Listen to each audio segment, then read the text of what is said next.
So I'm going to begin by talking about the nature of story. And I just want to share a few comments.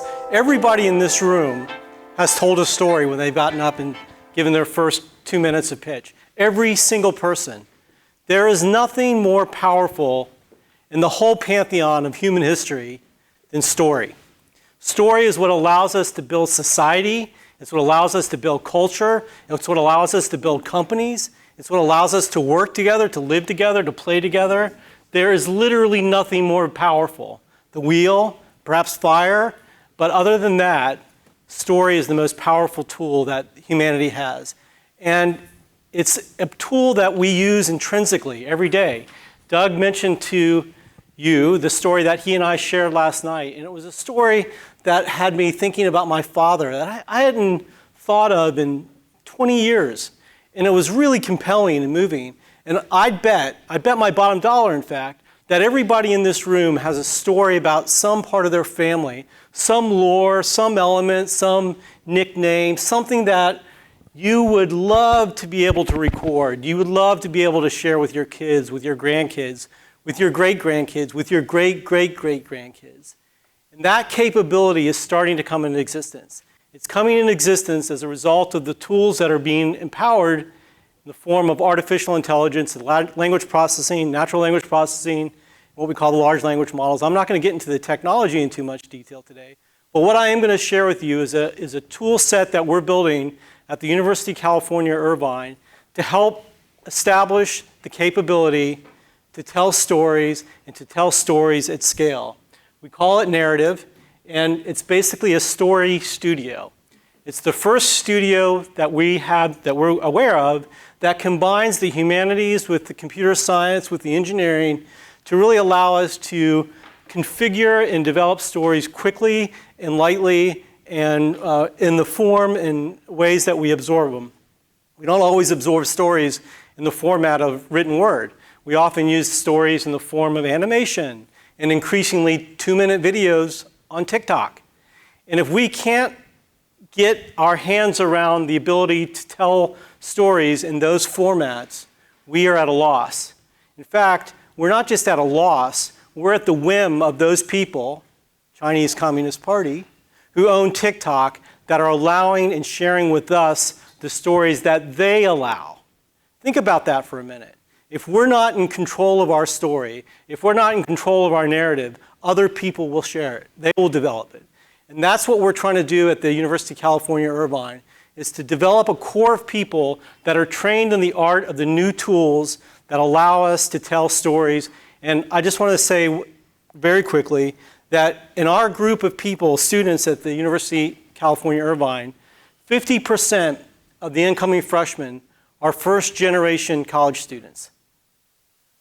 That is an astronomical number. These are the first people in their families that have sought higher education to better the lives of their family and their progeny. Can you imagine what stories that exist in those families and those lineages? The kids that whose grandparents oftentimes have come to the United States, built their family, the parents sacrifice for their children then go and get an education, and off they go.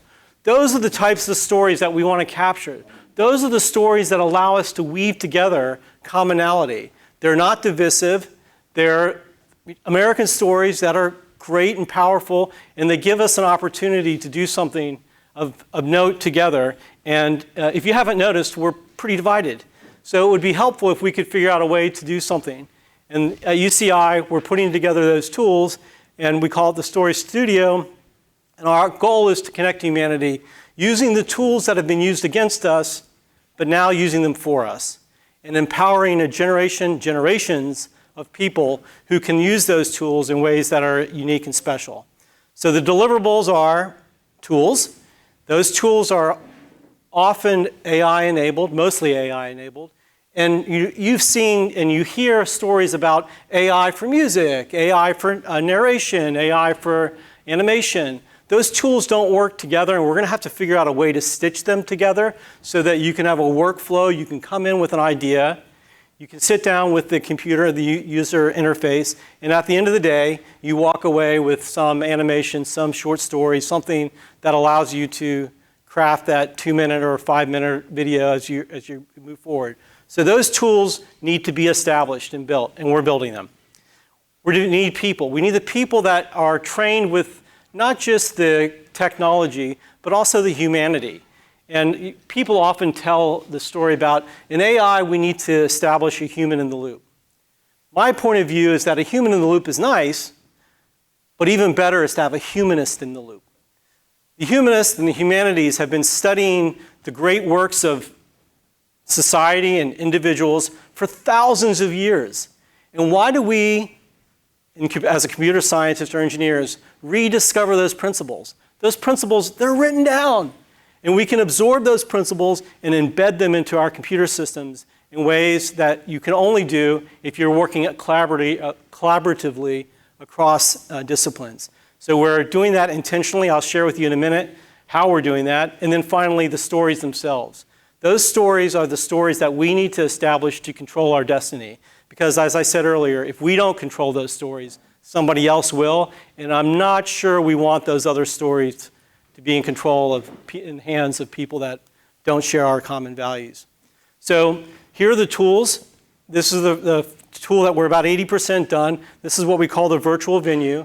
I'm sure you've seen a show, or a recent show, whether it's a music show or a theatrical show, live entertainment. Like there's a whole story going on behind the music. And you don't actually just see and hear the music, you feel it. You feel the lights, you feel the lasers, you feel the media.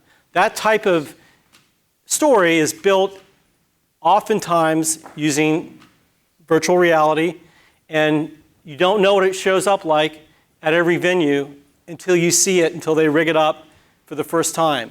And wouldn't it be nice if you could visualize what those stories were doing inside that particular venue?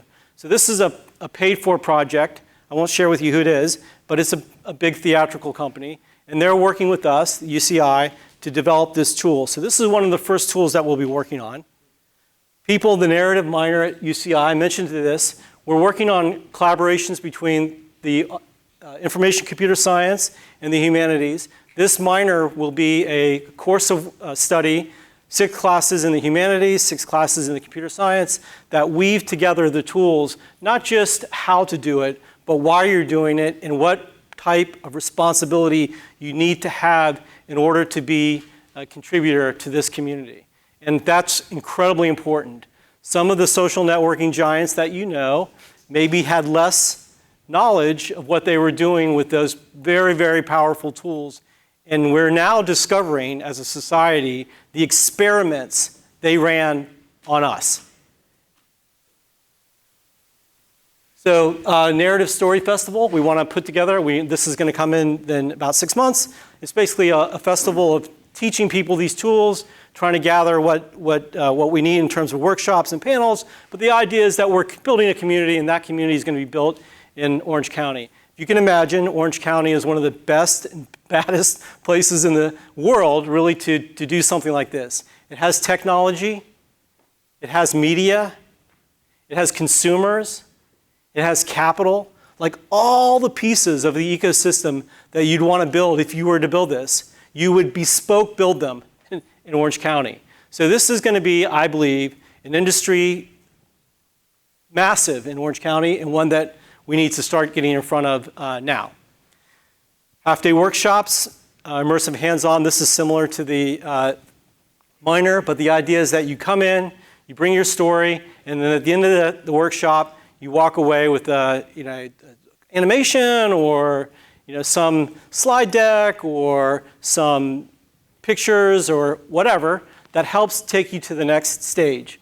And that's coming in the fall of next year. And one of our first stories that we're conceiving is what we call Earth 3.0. This was developed by one of our partners, one of our private partners in this activity. And it's basically a sitcom. It's a really clever idea. Aliens come down, they're working with people who've got visions of what they want to do, and there's lots of miscommunication because, as you can imagine, the aliens and the humans say the same words and they mean different things, and It's really a clever little activity. But it's the kind of uplifting, lightweight, elemental story that allows us to explore our humanity by laughing at ourselves as we address some of the biggest challenges in Earth's history. So this is the deliverable of the content. And then what we're trying to do is envision a world where technology and creativity come together to allow us to paint and build pictures of what the future looks like in a pro-social way. And again, I want to emphasize pro-social. If we don't do it intentionally, it'll be done to us, and it won't be done in a way that we would like. I can guarantee you that. So AI, humanity plus humanity equals boundless creativity. My name is Errol Arkilic. I'm the Chief Innovation Officer for the University of California, Irvine. It is a pleasure for me to be here today. Thank you again for the invitation. You and your team, Sinan, are kick-ass. It's a beautiful place that we're in, and it's a pleasure for me, as I said, to be here. Thank you, and I'll see you the rest of the time.